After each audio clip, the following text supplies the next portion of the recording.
আসসালামু আলাইকুম প্রিয় শিক্ষার্থী, আবারও আমন্ত্রণ জানাচ্ছি দশম শ্রেণীর একাদশ অধ্যায়ের জৈব যৌগের সম্পর্কে। আমরা বলেছিলাম গত ক্লাসে অ্যালকিন, অ্যালকেন এবং অ্যালকাইন সম্পর্কে আমরা জানবো। তো প্রথমে আমরা দেখি অ্যালকেন সম্পর্কে। অ্যালকেনের সাধারণ সংকেত হচ্ছে CnH2n+2, অর্থাৎ কার্বনে এন এর মান আমরা যত বসাবো তত আমাদের ক্রমগুলো বৃদ্ধি পাবে। তো আমরা জানি একটি কার্বনের 4টি হাত। আমরা জানি একটি কার্বনের 4টা হাত। এই 4টা হাত দ্বারা এর যোজনী প্রকাশ করছে। তা আমরা বলতে পারি একটা কার্বনের যেহেতু 4টা হাত, এর যোজনী হচ্ছে 4। এর আমরা জানি যে কার্বনের 4টি বেজোড় ইলেকট্রন রয়েছে, যার জন্য তার যোজনী হচ্ছে 4। কার্বন একটি অধাতু। তো আমরা বলবো প্রথমে অ্যালকেন সম্পর্কে, যেটা হচ্ছে CnH2n+2। এটা হচ্ছে অ্যালকেনের সাধারণ সংকেত। তো আমরা যদি সির মান 1 ধরি তাহলে হবে মিথেন, অর্থাৎ কার্বনের সাথে 4টি হাইড্রোজেন যুক্ত থাকবে।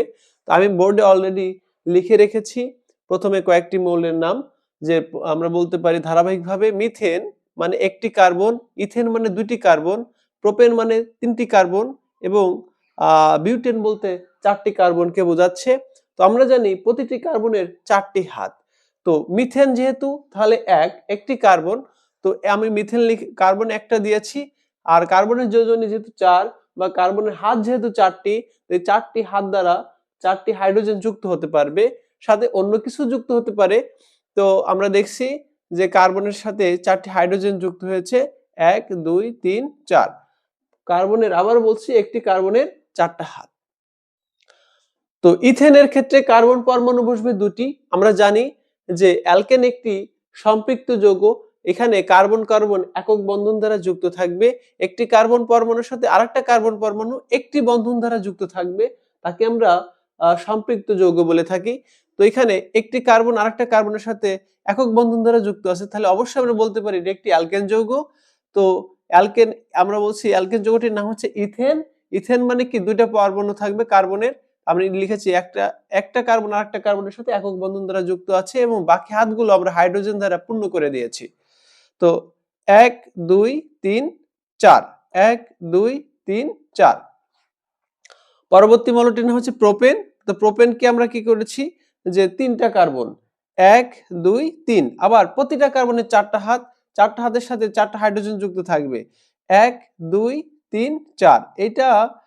এটাকে আমাদের গুনতে হবে 1 2 3 4, 1 2 3 4। তাহলে দেখতে পাচ্ছি কার্বনের আবার 4টি হাত দ্বারা কার্বনের 4টি হাতই পূর্ণ হয়েছে।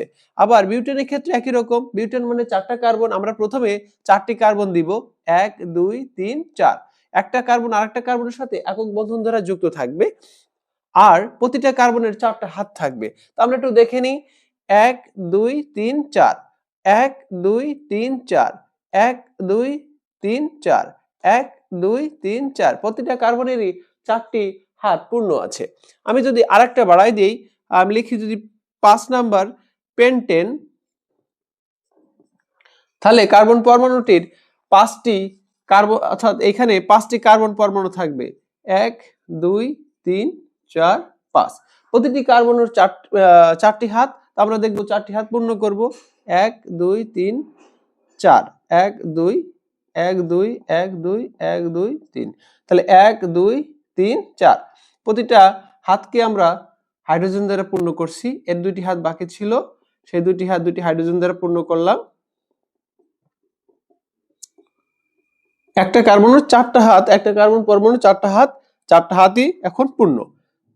1 2 3 4, 1 2 3 4। তাহলে আমাদের হয়ে গেল পেন্টেন। পেন্টেনের নামকরণ করাটা বেশ সহজ। আমরা এবার দেখব অ্যালকিন। অ্যালকিনের সাধারণ সংকেত CnH2n। এখন অ্যালকিনের সর্বনিম্ন যে ছোট এককটা আছে সেটা হচ্ছে ইথিন।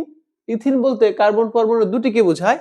তো কার্বন কার্বন, আমরা বলেছি অ্যালকিনে কি হবে, কার্বন কার্বন দ্বিবন্ধন থাকবে। তো একটা কার্বন আরেকটা কার্বনের দ্বিবন্ধন দ্বারা যুক্ত আছে।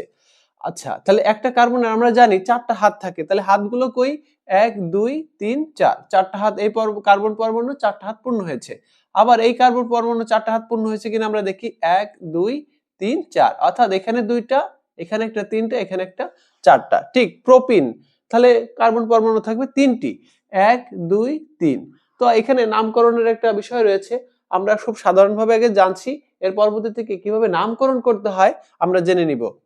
তাহলে 1 2 3, তার আমরা দেখতে পাচ্ছি 1 2 3, তুমি যে দিক থেকে নামকরণ করবা হবে, কিন্তু আমরা দেখব যে ক্ষেত্রে কোনো পার্শ্ব শিকল থাকবে অথবা দ্বিবন্ধন ত্রিবন্ধন থাকবে, সেখান থেকে আমাদের আগে নামকরণ করতে হয়। নামকরণ করতে গেলে কার্বন পরমাণুর যে পাশে পার্শ্ব শিকল থাকবে অথবা যে দ্বিবন্ধন অথবা ত্রিবন্ধন থাকবে সেই পাশে থেকে আগে নামকরণ করতে হয়। তাহলে আমরা এটাকে ধরবো 1 2 3, তিনটি কার্বন। তাহলে বলতে পারি propene on in, propene on in. আচ্ছা, তো এরপর হচ্ছে বিউটিন, একই রকম ভাবে। পরবর্তীতে আমরা দেখছি অ্যালকাইন। অ্যালকাইন একটি অসম্পৃক্ত হাইড্রোকার্বন। অ্যালকাইনের ক্ষুদ্রতম এককটা হচ্ছে ইথাইন। তো অ্যালকাইনের ক্ষেত্রে কি হবে, কার্বন কার্বন ত্রিবন্ধন দ্বারা যুক্ত থাকবে, অবশ্যই কার্বন কার্বন ত্রিবন্ধন দ্বারা যুক্ত হতে হবে। এবং কার্বনের যেহেতু চারটা হাত, আমরা দেখব 1 2 3 4। আবার এই কার্বন পরমাণুরও চারটা হাত, 1 2 3 4। তার মানে সে তার চারটি হাত পূর্ণ করছে। আমরা দেখতে পেলাম যে অ্যালকেন, অ্যালকিন এবং অ্যালকাইনের কিভাবে তারা পার্শ্ব শিকল বা দীর্ঘ শিকল তৈরি করে এবং নামকরণ করতে হয়। ধন্যবাদ সবাইকে। আমরা আবারও আসবো আগামী কোনো নতুন ভিডিও নিয়ে তোমাদের সামনে। Thank you.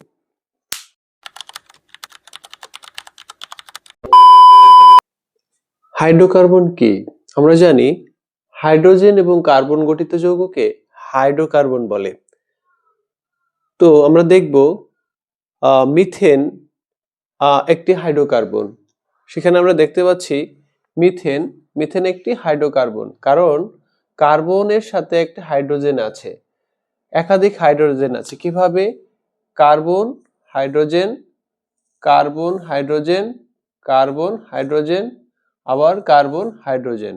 তাহলে আমরা বলতে পারি কার্বনের সাথে যেহেতু হাইড্রোজেন সংযুক্ত আছে, তাহলে এটা একটি হাইড্রোকার্বন। তো মিথেন একটি হাইড্রোকার্বন।